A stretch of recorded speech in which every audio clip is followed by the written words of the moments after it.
But I also wanted to give an update on the tragedy that happened last night here in Washington, D.C., and provide a little bit more information as we are actively working to investigate and understand what occurred and why.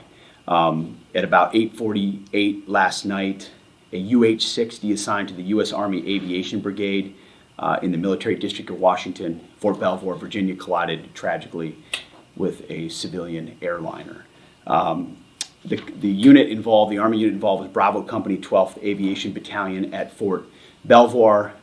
It was an annual proficiency training flight.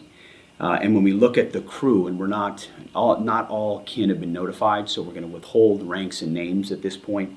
We do know on our side who was involved.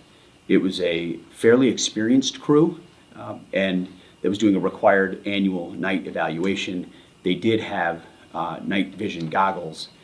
The 12th Aviation Battalion, as of now, is granted a 48-hour operational pause on contingency missions as what happened is reviewed, and a senior level aviation team, an investigative team from our Aviation Safety Center, was deployed last night and already is in Washington, D.C. to investigate what's going on.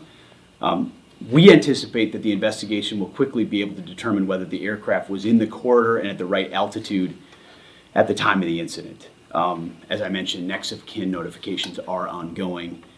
It's a tragedy, a horrible loss of life for those 64 souls on that civilian airliner, and of course, the 3 soldiers in that Black Hawk.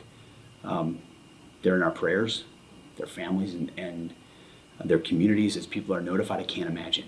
And I know it's gone from a rescue mission to a recovery mission, and we're with all the first responders that are moving actively too. So at the Defense Department, our thoughts and prayers go out. We are actively investigating to find out what happened and why. And as we get updates, you will have them. God bless.